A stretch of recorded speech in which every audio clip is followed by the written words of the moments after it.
नमस्कार साथियों, मैं हूं अमित सिंह। जीएसएम कॉलेज बेवर के डिजिटल प्लेटफॉर्म पर आप सभी का स्वागत है। मित्रों, आज मैं पुनः एक बहुत ही महत्वपूर्ण टॉपिक के साथ उपस्थित हूं और जो आज का हमारा टॉपिक है वो बहुत ही महत्वपूर्ण टॉपिक है। ये भारतीय षड दर्शन का एक बहुत ही महत्वपूर्ण टॉपिक है जिसका नाम है योग दर्शन। मित्रों, जैसा कि आप सभी लोग जानते हैं कि योग दर्शन के पिछले 2 वीडियो मेरे द्वारा अपलोड किए जा चुके हैं। ये योग दर्शन का भाग 3 है। सबसे पहले वीडियो में हमने योग दर्शन के परिचय से संबंधित वीडियो बनाया था। उसके पश्चात समाधिपाद की बात की थी और आज हम बात करेंगे योग दर्शन में साधन पाद की। समाधि के बाद साधन का योग में क्या योगदान है। जैसा कि हम सभी लोग जानते हैं कि कल 21 जून को अंतर्राष्ट्रीय योग दिवस है, तो अंतर्राष्ट्रीय योग दिवस के अवसर पर ये वीडियो हमारे लिए अत्यंत महत्वपूर्ण है। और आप सभी लोग जानते हैं कि भारतीय दार्शनिक जो परंपरा है वो कितनी सकारात्मक रही है, कितनी समृद्ध रही है। और भारतीय जो योग दर्शन है, महर्षि पतंजलि ने जिसे संश्लेषित किया, वो कितना समृद्ध है, कितना वैज्ञानिक है। आज पूरा विश्व इसकी महत्वता को स्वीकार करता है। तो इसी परिप्रेक्ष्य में आज का हमारा वीडियो आपके समक्ष उपस्थित है। तो वीडियो को यहाँ से प्रारंभ करते हैं और बात करते हैं साधन पाद की। देखिए, सर्व बंधनों और दुखों के मूल कारण 5 क्लेश हैं। देखिए, योग में बताया जाता है कि चित्त वृत्तियों का निरोध ही योग है।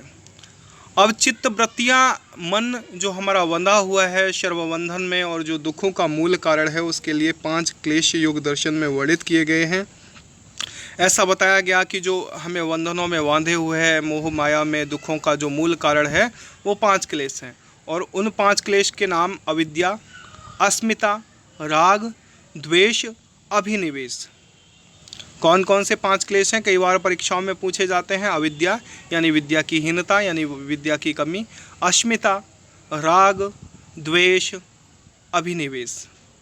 योग के 8 अंगों के अनुष्ठान से अशुद्धि से क्षय होने पर ज्ञान की दीप्ति, विवेक, ख्याति पर्यंत बढ़ जाती है। योग के 8 अंगों के अनुष्ठान से, अष्टांग योग करने से, योग के 8 अंगों का अनुष्ठान करने से अशुद्धि का क्षय होता है। ज्ञान की दीप्ति जो होती है वो प्रज्वलित होती है, विवेक आता है और ख्याति बढ़ती है। अगर हम अष्टांग योग की बात करते हैं, योग के 8 अंगों का अनुष्ठान अगर करते हैं। देखिए, यह आत्मा और परमात्मा के योग या एकत्व के विषय में है। देखिए, जब भी हम योग की बात करते हैं तो योग में हम चित्त वृत्तियों का निरोध करते हैं, अपने ध्यान की साधना करते हैं, ध्यान को एकाग्रचित करते हैं, अपनी मस्तिष्क के विचलन को एकाग्र करते हैं। तो एकाग्र क्यों करते हैं? एकाग्र इसलिए करते हैं, आत्मा और परमात्मा के योग या एकत्व के विषय में है। योग क्या है? योग आत्मा और परमात्मा का योग है। आत्मा से परमात्मा का मिलन ही योग है और उसको प्राप्त करने के नियमों व उपायों के विषय में है। जो योग हमें बताता है वो आत्मा और परमात्मा का मिलन किस प्रकार से हो सकता है, उसका साधन किस प्रकार से हो सकता है। आत्मा और परमात्मा को प्राप्त करने के जो नियम हैं वो योग हमें बताता है। यह अष्टांग योग भी कहलाता है। योग की 8 अंग कहलाते हैं, इसे अष्टांग योग भी कहते हैं। क्योंकि अष्ट अर्थात 8 अंगों में पतंजलि ने इसकी व्याख्या की। जो महर्षि पतंजलि हैं उन्होंने आत्मा और परमात्मा के जो योग है, जो एकत्व है, जो मिलन है, उसके लिए 8 योग के 8 अंगों का वर्णन किया, 8 अंगों की व्याख्या की। अब 8 अंग वो कौन कौन से हैं उनकी हम बात करते हैं। तो ये 8 अंग हैं: यम, नियम, आसन, प्राणायाम, प्रत्याहार, धारणा, ध्यान और समाधि।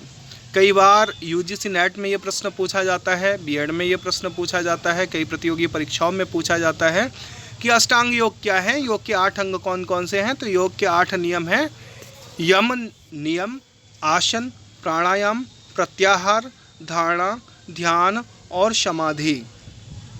साधन पाद में योग के 5 बहिरंग साधन, 5 बहिरंग साधन यम है, नियम है, आसन है, प्राणायाम है, प्रत्याहार, ये सभी बतलाए गए हैं। साधन पाद में योग के बहिरंग 5 साधन बताए गए हैं, जो कि है यम, नियम, आसन, प्राणायाम, प्रत्याहार आदि हैं। विभूति पाद में उसके अंतरंग धारण, देखिए ये बहिरंग थे। अब हम अंतरंग धारणों की बात करते हैं, अंतरंग साधनों की बात करते हैं। धारणा, ध्यान, समाधि का निरूपण। देखिए वह रंग कौन कौन से, बाहर से हम कैसे कैसे कंट्रोल कर सकते हैं, यम से, नियम से, आसन से, प्राणायाम से, प्रत्याहार से, और आंतरिक वातावरण को ध्यान देकर, ध्यान को एकाग्रचित करके, समाधि के द्वारा और समाधि का निरूपण करके हम कर सकते हैं। 5 सामाजिक नैतिकताओं की बात यम में की गई। यम के अंतर्गत 5 सामाजिक नैतिकताएं आती हैं। वो 5 सामाजिक नैतिकताएं कौन कौन सी हैं? तो सबसे पहली जो सामाजिक नैतिकता है वो अहिंसा है। अहिंसा कैसी होनी चाहिए? अहिंसा शब्दों से नहीं होनी चाहिए, विचारों से, शब्दों से, विचारों से और कर्मों से। मनसा वाचा कर्मणा, किसी भी व्यक्ति को हानि नहीं पहुंचानी चाहिए। मन से, वाणी से, कर्म से, शब्द से, विचार से और अपने कार्य करने के तरीके से किसी को भी हानि नहीं पहुंचानी चाहिए। यही अहिंसा की परिभाषा है और हमें सदैव अहिंसा का पालन करना चाहिए, ऐसा हमें योग दर्शन के अंतर्गत बताया गया है। सत्य की बात करते हैं। विचारों में सत्यता, अपने विचार में सदैव सत्यता को धारण करें, सदैव सत्यता का ध्यान रखें। परम सत्य में स्थित रहना, जो भी परम सत्य है उसे स्वीकार करना और उसी में स्थित रहना, उसी की सत्ता को स्वीकार करना। अस्तेय, चोर प्रवृत्ति का न होना, किसी भी प्रकार की कोई भी चोरी की प्रवृत्ति आपके अंदर ना होना, किसी भी प्रकार का आपके अंदर द्वेष ना होना, किसी भी चोर प्रवृत्ति का आपके अंदर ना होना। ब्रह्मचर्य, ब्रह्मचर्य के 2 अर्थ होते हैं यहाँ पर। पहला अर्थ जो है वो चेतना को ब्रह्म के ज्ञान में स्थिर करना, जो आपकी कॉन्शियसनेस है उसको ब्रह्म जो ईश्वर है उसके ज्ञान में स्थिर कर देना। चेतना को ब्रह्म के ज्ञान में स्थिर कर देना भी ब्रह्मचर्य है, ब्रह्म का आचरण। अगर हम ब्रह्मचर्य का विच्छेद करेंगे तो ब्रह्म का आचरण करना अर्थात अपनी चेतना को ब्रह्म के ज्ञान में स्थिर कर देना, ब्रह्म के आचरण में लगा देना।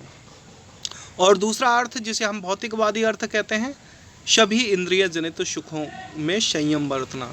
देखिए जो भोग हैं, जो विलास हैं, जो सुख हैं, जिन्हें हम इंद्रिय जनित सुखों का नाम देते हैं, तो उन सभी इंद्रिय जनित सुखों में संयम बरतना अर्थात उन सुखों को अपने ऊपर हावी न होने दें। अब बात करते हैं अपरिग्रह की। तो अपरिग्रह, आवश्यकता से अधिक संचय नहीं करना। जब हमें आवश्यकता न हो तो उससे अधिक संचय नहीं करना चाहिए और दूसरों की वस्तुओं की इच्छा नहीं करनी चाहिए। पराय धन, पराई स्त्री, पराई वस्तुओं पर इच्छा नहीं करनी चाहिए। इसे हम अपरिग्रह कहते हैं, अर्थात आवश्यकता से अधिक संचय नहीं करना चाहिए। 5 व्यक्तिगत नैतिकताएं नियम के अंतर्गत बताई गई हैं। कौन कौन सी 5 व्यक्तिगत नैतिकताएं हैं? सबसे पहली है शौच। अब शौच क्या है? शरीर और मन की शुद्धि है। शरीर और मन की शुद्धि को हम शौच के नाम से योग दर्शन के अंतर्गत वर्णित करते हैं। संतोष, संतोष क्या है? संतुष्ट और प्रसन्न रहना, अपने मन में स्थिरता रखना और सदैव प्रसन्न रहना यानी संतुष्ट रहना। तप, तप क्या है? स्वयं को अनुशासित रखना, स्वयं का स्वयं पर नियंत्रण ही तप कहलाता है। स्वयं को अनुशासित रखना या स्वयं से अनुशासित रहना। स्वाध्याय, आत्मचिंतन करना कि हम क्या सही कर रहे हैं, क्या गलत कर रहे हैं, हमारा मार्ग कैसा है। स्वाध्याय, अपने स्वयं का अध्ययन करना, आत्मचिंतन करना, आत्ममंथन करना। ईश्वर प्राणिधान, ईश्वर के प्रति पूर्ण समर्पण, पूर्ण श्रद्धा। आपका जो ब्रह्म है, आपका जो ईश्वर है, आपका जो परमात्मा है, उसके प्रति पूर्ण समर्पित भाव से पूर्ण श्रद्धा रखना, पूर्ण समर्पण रखना उसके प्रति और पूर्ण श्रद्धा रखना ही क्या कहलाता है? ईश्वर प्राणिधान कहलाता है।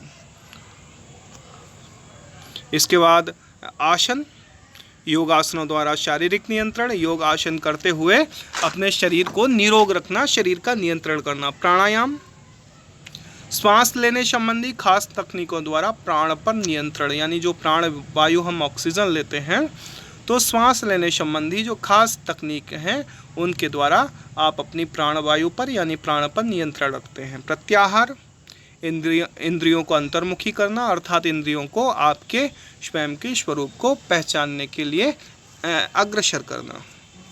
धारणा यानी एकाग्रचित रखना, सुप्रीम कॉन्शियसनेस होना। ध्यान, निरंतर ध्यान, यानी चित्त वृत्तियों के निरोध के लिए, आत्मा से परमात्मा के मिलन के लिए निरंतर ध्यान। समाधि, आत्मा से जुड़ना, शब्दों से परे परम चैतन्य की अवस्था, शब्दों से परे सीधे आत्मा और परमात्मा का मिलन, परम चैतन्य सुप्रीम कॉन्शियसनेस की अवस्था ही क्या कहलाती है? समाधि कहलाती है। तो यहाँ पर हमारा वीडियो समाप्त होता है। आप सभी को अंतर्राष्ट्रीय योग दिवस की हार्दिक शुभकामनाएं। धन्यवाद।